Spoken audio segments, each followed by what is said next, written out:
Have just one question. നേരത്തെ പറഞ്ഞതുപോലെ Stephen Nedumpally ആരാണെന്നൊരു clue നമുക്ക് ആദ്യമായിട്ട് കേൾക്കുന്നത് ഗോവർദ്ധനിലൂടെയാണ്. ഈ ഒരു മൊമെന്റിൽ അതുപോലെ എന്തെങ്കിലും ഒരു ക്ലൂ, എന്തെങ്കിലും ഒരു ഹിന്റ് ഗോവർദ്ധനായിട്ട് സംസാരിക്കാൻ ഇസ് ഇറ്റ് പോസിബിൾ? ഇനിയിപ്പോ കുറച്ച് മണിക്കൂറുകൾ വെയിറ്റ് ചെയ്താൽ എല്ലാ ക്ലൂകളും നമുക്ക് കാണാൻ പറ്റുമല്ലോ. അപ്പോൾ ഏതായാലും ഈ ഒരു കഥ തുടങ്ങി വെച്ച ഒരു കഥാപാത്രം എന്ന നിലയ്ക്ക് എനിക്ക് ഒരുപാട് സന്തോഷമുണ്ട്. പിന്നെ ഇവിടെ ആൻഡ്രി ചേട്ടൻ സൂചിപ്പിച്ച പോലെ ലോകമെമ്പാടുമുള്ള എല്ലാ പ്രേക്ഷകരും ഒന്നടങ്കം കാത്തിരിക്കുന്ന ആദ്യത്തെ മലയാള സിനിമയാണെന്നാണ് എൻ്റെ വിശ്വാസം. കാരണം ഞാൻ ഇന്ന് ഞാൻ ഡൽഹിയിൽ നിന്ന് കൊച്ചിയിലേക്ക് വരുന്ന സമയത്ത് എയർപോർട്ടിൽ വെച്ച് 2-3 സ്റ്റുഡൻസ് ആണെന്ന് തോന്നുന്നു, അവരെ പരിചയപ്പെട്ടു. അപ്പോൾ അവർ ജർമ്മനിയിൽ നിന്ന് വരികയാണ്. ജർമ്മനിയിൽ നിന്ന് ഡൽഹിയിലെത്തി, ഡൽഹിയിൽ നിന്ന് കൊച്ചിയിലേക്ക് വരികയാണ്. അപ്പോൾ ഞാൻ അവരോട് സംസാരിച്ചപ്പോൾ അവർ പറഞ്ഞത് ഞങ്ങൾ വീക്കെൻഡിനായിട്ട് വന്നതാണ് ചേട്ടാ, ഞങ്ങൾ പടം കാണാൻ വേണ്ടി വന്നതാണ്. അപ്പോൾ ഞാൻ ചോദിച്ചു ജർമ്മനിയിലൊക്കെ സിനിമ റിലീസ് ആവുന്നുണ്ടല്ലോ എന്ന് ചോദിച്ചു. അല്ലല്ല, ഇവിടെ വന്ന് ഈ ഉത്സവത്തിനിടയിൽ ഇതിൻ്റെ ഒരു ഭാഗമായി ഈ സിനിമ കാണുന്നത്, അതിനു വേണ്ടി വന്നതാണ്, തിങ്കളാഴ്ച തിരിച്ചു പോകുന്നുണ്ട്.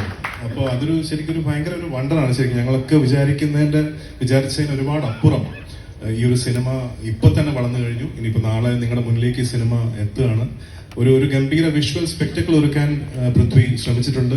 ലാലേട്ടന്റെ ഗംഭീര പ്രകടനം ഈ സിനിമയിലൂടെ കാണാൻ സാധിക്കും. ഞങ്ങൾ എല്ലാവരും ലൂസിഫർ കഴിഞ്ഞപ്പോൾ എംബ്രാൻ വരികയാണ്. We are all waiting with bated breath. ഇനി കുറച്ച് മണിക്കൂറുകൾ കഴിയുമ്പോൾ സിനിമ തിയേറ്ററിലെത്തും. എല്ലാവരും കണ്ട് അഭിപ്രായങ്ങൾ അറിയിക്കുക.